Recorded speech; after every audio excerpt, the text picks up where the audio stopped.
नमस्कार, आदाब, सत श्री अकाल। कैसे हैं आप सभी लोग हैं? उम्मीद है अच्छे ही होंगे। आज के इस वीडियो में हम लोग डिस्कशन करेंगे एनटीपीसी में आए हुए प्रीवियस ईयर क्वेश्चंस का। तो हम लोग चलिए बिना समय गंवाए हुए हम लोग वीडियो स्टार्ट करते हैं। सबसे पहले यहाँ पे जो क्वेश्चन है कि इनमें से कौन सा पाषाण युग, जिसको स्टोन एज भी बोला जाता है, के 3 प्रमुख कालों के अंतर्गत नहीं जाता है। तो हम लोग जानते हैं कि जो स्टोन एज होता है तो उसमें 3 एज होता है। एक होता है पुरापाषाण, नवपाषाण, एक मध्यपाषाण। लेकिन ये जो ताम्रपाषाण है ये इसका पार्ट नहीं। चलिए चलते हैं नेक्स्ट क्वेश्चन में। आप यहाँ पे एक्सप्लेनेशन दिया, उसको हम लोग थोड़ा सा पढ़ लेते हैं। यहाँ पे देख सकते हैं कि पाषाण युग में मनुष्य जो था वो पत्थर के औजार का उपयोग करता था। पाषाण युग के 3 गो चरण था, एक पुरापाषाण, मध्यपाषाण तथा नवपाषाण। ताम्रपाषाण जो युग था, जो हम लोगों ने यहाँ पे गलत आंसर लगाया था। ताम्रपाषाण युग नवपाषाण युग के बाद प्रारंभ हुआ था, जिसमें मनुष्य क्या करता था कि तांबे के औजारों का उपयोग करने लगा था। तो क्वेश्चन पूछेगा कि किस युग में तांबे के औजारों का उपयोग होने लगा था। तो ये था हमारा ताम्रपाषाण युग। उसके बाद है यहाँ पे देख सकते हैं कि लगभग 5000 ईसा पूर्व में मनुष्य ने सर्वप्रथम तांबा धातु का प्रयोग शुरू किया था। यानी कितना ईस्वी पहले? 5000 ईस्वी ईसा पूर्व, बिफोर क्राइस्ट। अब यहाँ पे है अगला क्वेश्चन यहाँ पे कि भीमबेटका की गुफाओं की खोज कब हुई थी। तो ये 1957-58 के आसपास हुई थी। हम लोग यहाँ पे डिस्कशन करते हुए चलेंगे। यहाँ कोई हम लोग एमसीक्यू टेस्ट नहीं लगा रहे हैं, क्योंकि चीज़ों को बोल बोल के रिपीट करने से, वीडियो देखने से आप लोग को दिमाग में लंबे समय तक इसका इमेज बना रहेगा। भीमबेटका की जो गुफाएं थी वो भारत के मध्य प्रदेश, यही क्वेश्चन पूछा जाता है कि भीमबेटका की जो गुफाएं हैं वो भारत के किस राज्य में पाई जाती है। तो भीमबेटका की गुफाएं भारत के मध्य प्रदेश में पाई जाती। आप इसको याद कैसे रखिएगा? भीमबेटका, यहाँ पे मो है, मो से मध्य प्रदेश के रायसेन जिला में। जिला नहीं पूछता है बहुत, अगर डीप में अगर पूछना चाहेगा तो पूछ सकता है। ये गुफाएं हैं कि चारों तरफ से विंध्य पर्वतमाला, विंध्य जो हम लोग का जो विंध्य पर्वत श्रेणी है, ये आपका जो है मध्य प्रदेश और राजस्थान वाले बॉर्डर एरिया में पाया जाता है, विंध्य पर्वतमाला। तो इससे घिरी हुई है कौन? भीमबेटका की जो गुफाएं। यह एक पूरा पाषाणिक गुफा आवास है। अभी वहाँ पे था कि पूरा पाषाणिक गुफा आवास है, जिसकी निरंतरता ऐतिहासिक काल रही, यानी मिडिल एज। इसका खोज किसने किया था? डॉक्टर विष्णु श्रीधर वाकनर। डॉक्टर विष्णु श्रीधर वाकनर 1957 से 1958 ईस्वी। कब किया गया था? 1957 से 1958 ईस्वी। 2003 में यूनेस्को ने इसे विश्व धरोहर स्थल घोषित किया। ये क्वेश्चन जो है ये बहुत ही VVI, विश्व धरोहर स्थल इसको घोषित किया गया था। कब?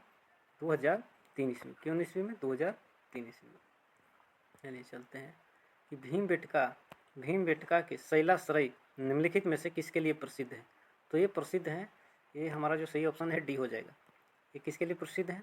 कि भारतीय उपमहाद्वीप यानी इंडियन पेनिनसुला में पर मानव जीवन के प्राचीनतम चिन्हों की वजह से, यानी यहाँ पे जो ह्यूमन लाइफ था, ह्यूमन लाइफ का जो सबसे प्राचीन लाइफ स्टाइल्स का जो चिन्ह था, उसी की वजह से यहाँ पे पाया जाता है।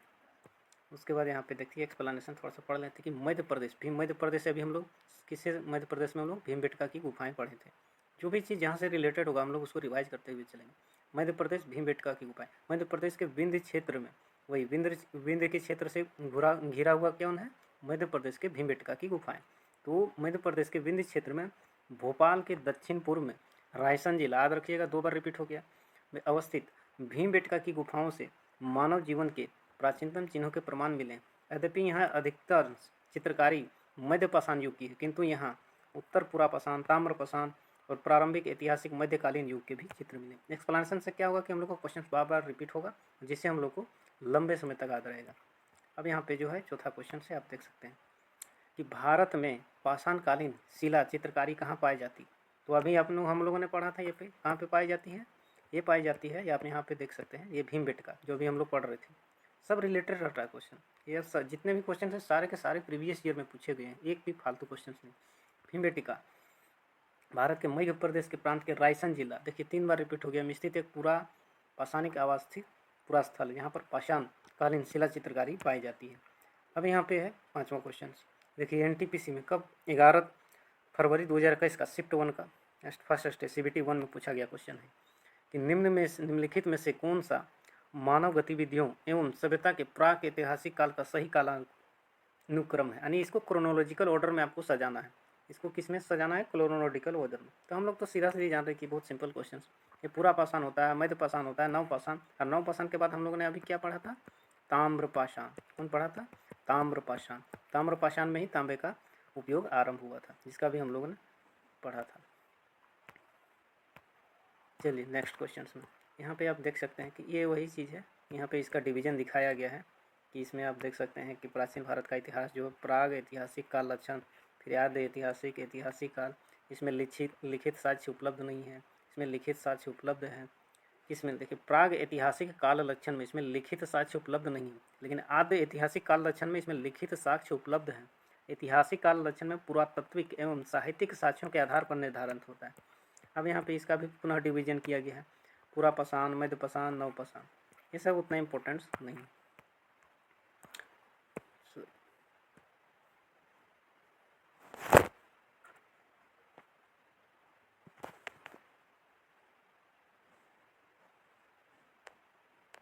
तो चलिए हम लोग शुरू करते हैं अब सिंधु घाटी सभ्यता, यानी कि Indus valley civilisation. Indus valley civilisation,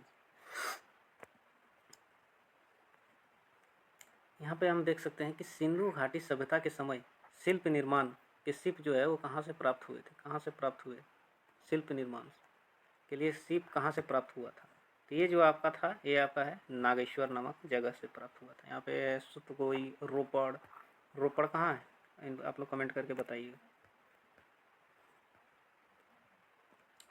अब यहाँ पे देख सकते हैं कि सिंधु घाटी सभ्यता के समय शिल्प निर्माण के लिए शिल्प नागेश्वर गुजरात से प्राप्त किए गए थे। इस सभ्यता के विभिन्न स्थलों से कला के जो रूप प्राप्त हुए, उनमें मुहरें थी, उनमें मिट्टी थी, उनमें बर्तन था, मिट्टी के बर्तन, आभूषण, पकी हुई मिट्टी आदि शामिल है इसमें। तो यहाँ पे देख सकते हैं कि ये यहाँ से इस तरह का। चलिए चलते हैं हम लोग नेक्स्ट क्वेश्चन में।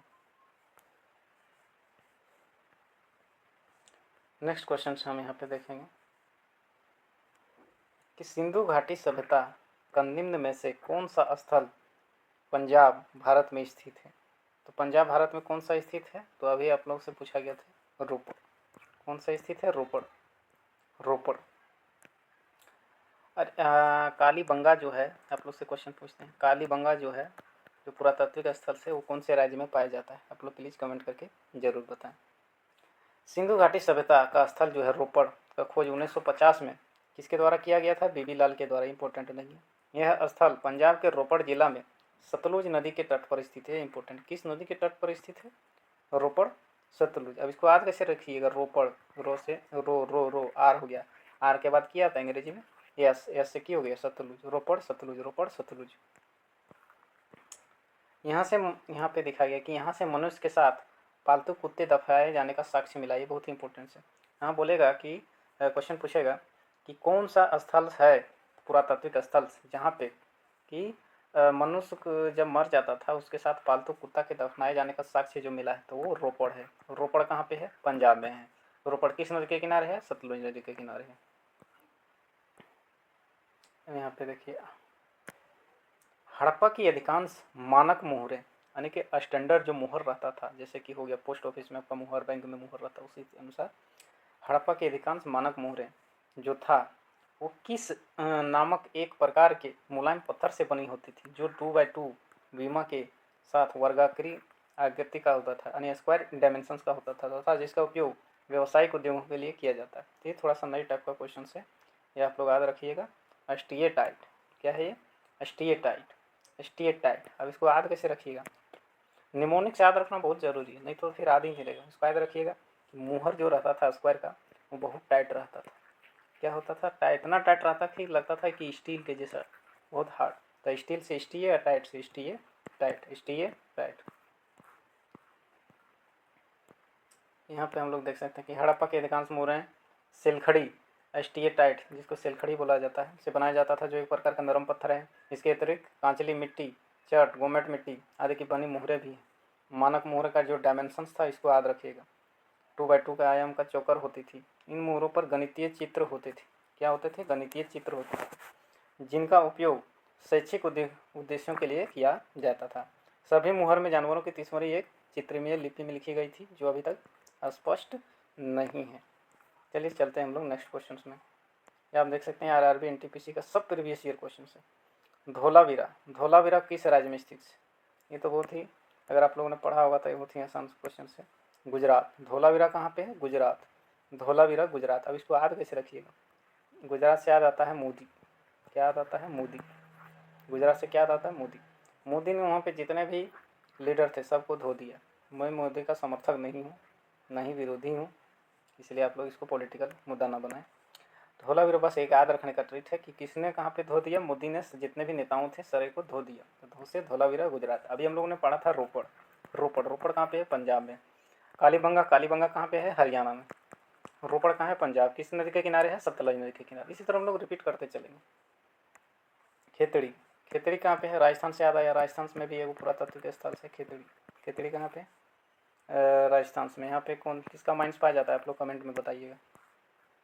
झारखंड, झारखंड में कौन सा माइंस पाया जाता है? माइंस का बात आया तो गोवा की माइंस पाया जाता है। यहाँ पे किणिया का माइंस पाया जाता है। इम्पोर्टेंट है धोलावीरा। अब यहाँ पे कि धोलावीरा जो है किसको धो दिया? मोदी ने सबको धो दिया। गुजरात के कच्छ जिले के भचाऊ तालिका में स्थित एक पुरातात्विक स्थल से। इस स्थल की खोज 1968 में जगपति जोशी द्वारा की गई थी। इतना नहीं याद रखना, नहीं तो बहुत ही जगह है, सबका याद रख लीजिएगा फिर भूल जाइएगा। यहाँ पाए गए कलाकृतियों में टेराकोटा बहुत इंपॉर्टेंट है, मिट्टी के बर्तन, मोती, सोने एवं तांबे के गहने कहाँ पे? धोलावीरा में। जानवरों की मूर्तियाँ कहाँ पे? धोलावीरा में। उपकरण कहाँ पे? धोलावीरा में। कलश कहाँ पे? धोलावीरा में। तो यहाँ पे टेराकोटा, मिट्टी के बर्तन, मोती, सोने और तांबे के गहने और जानवरों की मूर्तियाँ, यानी ये जो इंपॉर्टेंट है टेराकोटा। टेराकोटा कहाँ पे पाया जाता है? धोलावीरा गुजरात में। अभी इसको जो है कि जुलाई 2021 में यूनेस्को ने धोलावीरा को 40वें विश्व धरोहर स्थल के रूप में घोषित किया गया। आप लोग कमेंट में बताइएगा कि अभी तक भारत में कुल कितने विश्व यूनेस्को ने 24 में कितने विश्व धरोहर थे? अभी 43 हो गए। 43वां कौन है? कमेंट करके लिखिएगा। अभी हम लोग जो 2003 में पढ़े थे ऊपर में, कौन सा विश्व धरोहर में शामिल हो गया था ऊपर वाला क्वेश्चन में? इसको भी कमेंट करके लिखिएगा। अब यहाँ पे है धोलावीरा। धोलावीरा कहाँ पे है? गुजरात में। जितना बार सुनेंगे उतना बार रिपीट करेंगे। एक पुरातात्विक स्थान से किस समयाविधि से जुड़ी हुई है? तो किस समयाविधि से जुड़ी हुई है? आपका सिंधु घाटी सभ्यता से। हम लोग अभी इंडस वैली सभ्यता, इंडस वैली सिविलाइजेशन पढ़ रहे हैं, सिंधु घाटी सभ्यता, तो उसी से ये रिलेटेड है। तो मोहनजोदड़ो, अब यहाँ पे आ गया मोहनजोदड़ो, सिंधु घाटी, मोहनजोदड़ो जो मूवी हम लोग, आप लोगों ने किस ने मोहनजोदड़ो फिल्म नहीं देखा तो आप लोग जाके जरूर देखिएगा, उसी से आधा फैक्ट आपका कवर हो जाएगा। ऋतिक रोशन का बहुत ही दमदार फिल्म है। मोहनजोदड़ो में पाए जाने वाला विशाल स्नानगार यानी बाथिंग टब, समझ लीजिए कि कितना डेवलप्ड सिविलाइजेशन था कि उस समय भी स्नानगार था। तो ये जो बोल रहा है कि स्नानगार था, उसका आकार पूछ रहा है, तो ये तो सभी जान रहे हैं कि इसका आयताकार था। क्या था? आयताकार था। अब यहाँ पे देखिए कि मोहनजोदड़ो में पाए जाने वाला विशाल स्नानगार एक आयताकार टैंक था। मोहनजोदड़ो सिंधु घाटी सभ्यता का सबसे बड़ा स्थल था जिसकी खोज राखल दास बनर्जी ने 1922 में की थी। कब की थी? 1922 में की थी। यहाँ से एक सील में 3 मुहर वाले देवता की मूर्ति मिली। 3 मुहर वाले देवता यहाँ से, यहाँ पे देख रहे हैं कि राखल दास बनर्जी ने 1922 में, और 1921 में किसने किया था? दयाराम साहनी। दयाराम शाहनी, दयाराम शाहनी, दयाराम साहनी। यहाँ से एक सील में 3 मुख वाले देवता जिसको पशुपतिनाथ बोला जाता है। अब यहाँ पे देखिए कि वर्ष 1920-21 के आसपास किस नदी के किनारे खुदाई के दौरान हड़प्पा शहर मिला था? तो ये तो जान रहे कि रावी नदी के किनारे हड़प्पा। इसको याद रखिएगा कैसे, आप लोग को जबरदस्ती याद रख करा दूंगा। हड़प्पा एक आदमी था, बहुत हरामी था, बहुत ही बदमाश था, उस सबका ज़मीन हड़पते रहता था। उसका नाम क्या था? रवि। उसका नाम क्या था? रवि। रवि नाम वाले जो भी व्यूअर देख रहे हैं प्लीज़ बुरा मत मानिए, इसको बस याद करने के लिए ही। तो रवि बहुत ही हड़पता था। रवि बहुत ही हड़पता था, तो रवि से हड़पना से रवि याद हो जाएगा। यहाँ पे है कि हड़प्पा शहर सिंधु सभ्यता का एक शहर है जो पाकिस्तान के मोंटेगोमरी जिले, याद रखिएगा, ये पाकिस्तान में मिल पाया जाता है। रावी नदी जो भी पाकिस्तान है। रावी नदी के तट पर 1920-21 में खुदाई के दौरान मिला था। इसके उत्खननकर्ता अभी बताए थे दयाराम साहनी एवं माधव स्वरूप वत्स थे। मेनली दयाराम साहनी याद रखिएगा, माधव स्वरूप वत्स भी कभी कभी दे देता है। और 1922 में कौन था? 1922 में राखल दास बनर्जी। राखल दास बनर्जी। सिंधु घाटी सभ्यता के किस शहर का शाब्दिक अर्थ है? मृतकों का टीला। किसका है? मृतकों। तो मोहनजोदड़ो हो जाए। क्या है? मोहनजोदड़ो। मोहनजोदड़ो का सिंधी भाषा में अर्थ है मृतकों का टीला। यह दुनिया का सबसे पुराना नियोजित ऑर्गेनाइज्ड उत्कृष्ट शहर माना जाता है। यह सिंधु घाटी सभ्यता का सबसे परिपक्व शहर है। किसका? सिंधु घाटी सभ्यता का पूछेगा। सबसे जो मैच्योर शहर, परिपक्व शहर, डेवलप्ड शहर था वो मोहनजोदाड़ो था। मोहनजोदाड़ो जो सिंधु नदी के दाहिने किनारे लरकाना जिले में स्थित है। इसकी खोज राखल दास बनर्जी ने 1920-21 में की थी। और हड़प्पा का 1920-21 में 20-21 में किसने किया था? ये दयाराम साहनी। मोहनजोदड़ो का शब्द का क्या अर्थ है? तो अभी पढ़ें कि क्या है? मृतकों का टीला। मोहनजोदड़ो कहाँ स्थित है? मोहनजोदड़ो सिंध में स्थित है। खैर पख्तूनख्वा बलूचिस्तान, अभी सब पाकिस्तान में, पंजाब, इंडियन, सिंध में स्थित। मोहनजोदड़ो कहाँ पे स्थित है? सिंध में। सिंध मैली पाकिस्तान में पाया जाता है। मोहनजोदड़ो सिंधी भाषा में अर्थ मृतकों का टीला है। यह पाकिस्तान के लरकाना जिले जो सिंधु घाटी के दाहिने तट पर है। इसकी खोज 1922 में राखल दास बनर्जी ने की थी। कौन? मोहनजोदड़ो। हड़प्पा का रावी नदी के किनारे राखल दास बनर्जी। किसने किया था? राखल दास बनर्जी। हड़प्पा सभ्यता का कौन सा शहर विशिष्ट रूप से मनके बनाना, सीप काटना, धातु की वस्तुएं बनाना, मुहर बनाना, तराजू का निर्माण करना आदि कार्यों के लिए शिल्प उत्पादन के लिए फेमस। तो ये याद रखिएगा, शिल्प उत्पादन के लिए फेमस जो था तो वो चंदहुदड़ो। कौन था? चंदहुदड़ो। आपका चंदहुदड़ो। शिल्प उद्भाव, शिल्प की जगह अगर इसको याद रखने का ट्रिक, एस को सी बना दी। सी से चंदहुदड़ो, सी से चंदहुदड़ो, सी से चंदहुदड़ो। बोल रहा है कि मोहनजोदड़ो से संबंधित क्या आ रहा है कि राखल दास बनर्जी, नहीं सॉरी, दयाराम साहनी। मोहनजोदड़ो किस नदी के किनारे? सिंधु नदी। 80 मील दक्षिण में स्थित चंदहुदड़ो की खोज सर्वप्रथम 1931 में एम जी मजमूदार ने की थी। इंपॉर्टेंट नहीं है। यहाँ सैंधव संस्कृति के अतिरिक्त प्राक हड़प्पा संस्कृति जिसे झुकर एवं झाकर संस्कृति कहते के अवशेष मिले हैं। यह एकमात्र स्थल है जहाँ पर वक्राकार ईंटें मिली है। ये बहुत इंपॉर्टेंट। सिंधु घाटी सभ्यता के निम्न में से किस स्थल को सबसे पहले खोजा गया था? किस स्थल को सबसे पहले खोजा गया था? आप लोग बताइए। इसका तो आप लोग सभी लोग जानते हैं कि सबसे पहले तो 1921 में किसने किया था? दयाराम साहनी ने किया था उत्खनन। क्या किया था? उत्खनन। और 1922 में दयाराम साहनी कौन? मोहनजोदड़ो। इस प्रकार सभ्यता का नाम हड़प्पा सभ्यता रखा गया। हड़प्पा सभ्यता रावी नदी के किनारे, रावी नदी सतलुज में हड़प्पा सभ्यता। यह सभ्यता सिंधु नदी घाटी में फैली हुई थी, इसलिए इसका नाम सिंधु घाटी सभ्यता भी रखा गया। 1922 में राखल दास बनर्जी ने मोहनजोदड़ो की खोज की थी। 1921 में राखल दास बनर्जी। पत्थर की बनी नृत्य करते हुए पुरुष की मूर्ति। किसकी? पत्थर की बनी नृत्य करते हुए पुरुष की मूर्ति स्टेचू नटराज किस स्थान पे पाई गई थी? किस स्थान पे पाई गई थी? ये हड़प्पा। अब इसको भी याद कैसे रखिएगा कि नटराज का जो मूर्ति है वो रवि ने हड़प लिया था। रवि भाई बुरा मत मानना, जो भी होंगे। हड़प्पा से प्राप्त पुरुष नर्तक धड़ चूना पत्थर से बना हुआ है। वह दाहिने पैर के बल पर खड़ा है, ठीक है। बायां पैर में नृत्य की मुद्रा में ऊंचा उठाया गया है। इस मूर्ति को नटराज, हम लोग जब बचपन में इंस्ट्रूमेंट बॉक्स लेते थे उसमें नटराज की मूर्ति रहती थी, उसमें बायां पैर उठा हुआ रहता था, दाहिना पैर से बनाता था कि आदि रूप का धोतक माना गया। इसकी ऊंचाई 7 से 8 इंच यानी छोटा है। अब यहाँ पे आप देख सकते हैं कि इनमें से कौन सा हड़प्पा स्थल गुजरात में नहीं पाया जाता है? सॉरी, इनमें से कौन सा हड़प्पा स्थल गुजरात में पाया गया है? तो अभी गुजरात से क्या हुआ? नरेंद्र मोदी किसको धो दिया था? तो धो से धोला हो रहा है। अब आप लोग के लिए आसान हो गया होगा। मजा आ रहा है ना सेशन में भाई? लग कीजिए। हड़प्पा युगीन नगर धोलावीरा को संयुक्त राष्ट्र शैक्षिक वैज्ञानिक संस्थान यानी यूनेस्को से याद है। यूनेस्को का हेडक्वार्टर कहाँ पे है? पेरिस में। कहाँ पे है? पेरिस में।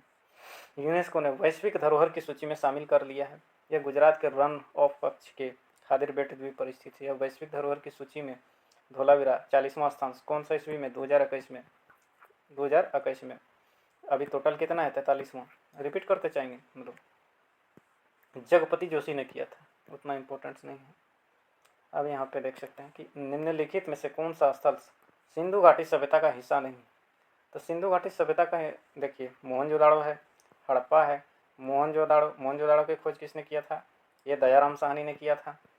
किस ईस्वी में किया था? 1922 ईस्वी में किया था। हड़प्पा तो सब लोग जान रहे हैं। हड़प लिया कौन? रवि भाई। हड़प्पा, ये कब हुआ था? 1920-21 में। राखाल दास बनर्जी। लोथल, लोथल कहाँ पे है? गुजरात में। ये आपका बंदरगाह था एक तरह का। ये उड़ुक जो है ये नहीं है सिंधु घाटी सभ्यता का। उड़ुक सिंधु घाटी सभ्यता के प्रमुख स्थल मोहनजोदड़ो, कालीबंगा, हड़प्पा, धोलावीरा, लोथल, राखीगढ़ी, जबकि उड़ुक एक सुमेरियन सभ्यता थी। किसकी? सुमेरियन की सभ्यता। मोसोपोटामिया याद आ रहा है, मोसोपोटामिया ये कहाँ की सभ्यता थी? ये मोसोपोटामिया, आप लोग कमेंट कीजिएगा। मोसोपोटामिया बता देते हैं, इराक की सभ्यता थी, इराक। सिंधु सभ्यता या हड़प्पा के प्रारंभिक स्थल सिंधु नदी के आसपास पर केंद्रित था, सेंट्रलाइज था, यथा इसे सिंधु सभ्यता कहा गया है। भारतीय उपमहाद्वीप में यह प्रथम नगरीय क्रांति की अवस्था को दर्शाता है। हम लोग 25 क्वेश्चन का सेट डिस्कशन करेंगे पर डे। सिंधु घाटी सभ्यता के इनमें से किस स्थलों में जलाशयों के साक्ष्य मिले? बताइए कि इनमें से किस जगह में जलाशयों के साक्ष्य मिले हैं? तो ये तो अभी जान रहे हैं सब लोग। धोलावीरा, धोलावीरा कहाँ है? गुजरात में। कहाँ पे है? गुजरात। कालीबंगा, आप लोग बताइए। कालीबंगा। लोथल, लोथल कहाँ पे है? गुजरात में। लोथल कहाँ है? गुजरात में। हम लोग ऑप्शन का डिस्कशन करते हुए आप लोग को जबरदस्ती याद करवा देंगे। धोलावीरा, धोलावीरा से याद आया, धोलावीरा को कब मिला था? धोलावीरा 40वीं विश्व धरोहर साइट है यूनेस्को के द्वारा। यूनेस्को की हेडक्वार्टर पेरिस। धोलावीरा, धोलावीरा कितना किस ईस्वी में मिला था? 2021 ईस्वी में मिला था। इंपॉर्टेंट क्वेश्चन का ही रिपीट करेंगे। धोलावीरा गुजरात के कच्छ के रण में स्थित है। इसकी खोज जेपी जोशी 1767-68 में की थी। यह नगर आयताकार बना था। यहाँ से एक विशाल जलाशय का साक्ष्य मिला। कहाँ से? धोलावीरा से। विशाल जल इसका, तो जलाशय में पानी रहता, पानी क्या कहता है? धोता है। धोलावीरा, विशाल जलाशय धोलावीरा। सुरकोटदा से कलश समाधान के साक्ष्य मिले। रोपड़ कहाँ पे है? रोपड़ पंजाब से सेलखड़ी की मोहर, सेलखड़ी की मोहर। मृद भांड कुल्हाड़ी आदि के साक्ष्य में यहाँ के निवासी जल संचय की कुशल अभियंत्रक, यानी कि जल को संचय करने की कला, जल को बचाने की कला। सुरकोटदा आ गया, सुरकोटदा। फिर पुरातात्विक स्थल सुरकोटदा किस राज्य में स्थित है? बताइए कमेंट में आप लोग। तो आप यहाँ पे देख सकते हैं कि सुरकोटदा या सुरकोटदा गुजरात के कच्छ जिले में स्थित है, यानी ये भी सुरकोटदा, सुरकोटदा। और यहाँ पे गुजरात में क्या है? धोलावीरा, धोलावीरा। धोलावीरा से संबंधित क्या है? धोलावीरा 2021 में इसको यूनेस्को में शामिल किया गया था। धोलावीरा गुजरात में होता है। धोलावीरा भारत की 40वीं विश्व धरोहर साइट है। इस स्थल से हड़प्पा सभ्यता के विस्तार के प्रमाण मिले। 1996 में इस स्थल की खोज जगपति जोशी ने की थी। सुरकोटदा। अब यहाँ पे कुछ इंपॉर्टेंट है, उसको रिपीट कर लेते हैं। अभी रोपड़ हम लोग कहाँ पे पढ़े थे? पंजाब में पढ़े थे। और किसका हम लोग कालीबंगा शायद हमें आप लोग को हरियाणा बता दिया था, ह्यूज मिस्टेक्स। कालीबंगा जो है आपका राजस्थान में है। उसके बाद हम लोगों ने धोलावीरा पढ़ लिया है, जो पढ़ा है उसी को रिपीट करेंगे, क्योंकि धोलावीरा गुजरात में है, लोथल भी गुजरात में है, सुरकोटदा भी अभी हम लोगों ने गुजरात पढ़ लिया है। सुरकोटदा, धोलावीरा क्या है? विश्व की 40वीं धरोहर साइट, भारत की 40वीं धरोहर साइट है। 2021 में इसको मान्यता मिला। लोथल, रंगपुर, रंग में भंग कौन डालता है? मोदी। रंग में भंग कौन डालता है? मोदी। मोदी मीन्स गुजरात। आलमगीरपुर, ये तो उत्तर प्रदेश है, ये तो ऊपर से ही पता चल रहा है। मांडा, जम्मू कश्मीर। मांडा, जम्मू कश्मीर। जम्मू कश्मीर में मंडप, कश्मीरी पंडित, रिलेट कर लीजिए। दैमाबाद, दैमाबाद महाराष्ट्र, दैमाबाद महाराष्ट्र। मोसे महाराष्ट्र, मोसे महाराष्ट्र। रोपड़ पंजाब, ये तो हो गया। कालीबंगा जो है राजस्थान से, फिर रिपीट कर दे रहे हैं, शायद मैं पीछे इसको हरियाणा बता दिया था। सन 1944 ईस्वी में भारतीय पुरातात्विक सर्वेक्षण के महानिदेशक के रूप में किसने पदभार संभाला और हड़प्पा की खुदाई का जिम्मा लिया? ये थे रैम व्हीलर, रैम व्हीलर। और 1920-21 में कौन थे? 20-21-22 वाला सीजन में आप लोग प्लीज कमेंट करके जरूर बताएं। सर रॉबर्ट एरिक व्हीलर ने 1944 में भारतीय पुरातत्व सर्वेक्षण के महानिदेशक का पदभार संभाला और हड़प्पा की खुदाई के जिम्मा लिया। भारतीय पुरातत्व सर्वेक्षण का प्रमुख कार्य राष्ट्रीय महत्व के प्राचीन स्मारकों, पुरातात्विक स्थलों और अवशेषों का रख रखाव करना। प्रसिद्ध सिंधु घाटी स्थल मोहनजोदड़ो पहली बार खुदाई किस प्रख्यात भारतीय पुरातात्विक द्वारा किया गया था? ये तो राखालदास बनर्जी, आर डी बनर्जी, राखालदास बनर्जी, राखालदास बनर्जी। मोहनजोदड़ो, दयाराम सानी तो 1920 किस में किए थे? मोहनजोदड़ो का शब्द है मृतकों का टीला। पाकिस्तान के सिंध प्रांत के लरकाना जिले यानी कि सिंधु नदी के दाहिने साइड में स्थित है। सिंधु नदी के तट पर स्थित है। इसकी खोज राखालदास बनर्जी ने 1922 में की थी और 1920-21 में दयाराम सानी। मोहनजोदड़ो मोहनजोदड़ो का सबसे महत्वपूर्ण स्थल विशाल स्नानगृह, यह 11.88 मीटर लंबा, इसको जरूर याद रखिएगा, बहुत बार पूछा है। और 7.01 11.88 लंबा और 7.01 चौड़ा तथा 2.43 मीटर गहरा है। मोहनजोदड़ो की सबसे बड़ी विशाल इमारत जो है अन्नागार है, जो 45.71 मीटर लंबा और 15 मीटर चौड़ा है। यहाँ से प्राप्त अन्य अवशेषों में कहाँ से केंद्रित करती हुई नारी की मूर्ति, योगी की मूर्ति, योगी आदिनाथ नहीं, ये योगी दूसरा। मुद्रा पर अंकित पशुपतिनाथ, शिव की मूर्ति और घोड़े के दांत। लास्ट क्वेश्चन है आज के वीडियो का कि सिंधु घाटी सभ्यता कितने वर्ष पुरानी है और दक्षिण में गंगा घाटी के निचले क्षेत्रों पर एवं मालवा तक फैली हुई है? 3000 ईसा पूर्व। तो आज के वीडियो में यहीं तक मज़ा लूटिए, अगला वीडियो में मज़ा लुटाएंगे। कमेंट कर लीजिए और सब्सक्राइब करके शेयर कर दीजिए भाई। Bye bye, take care.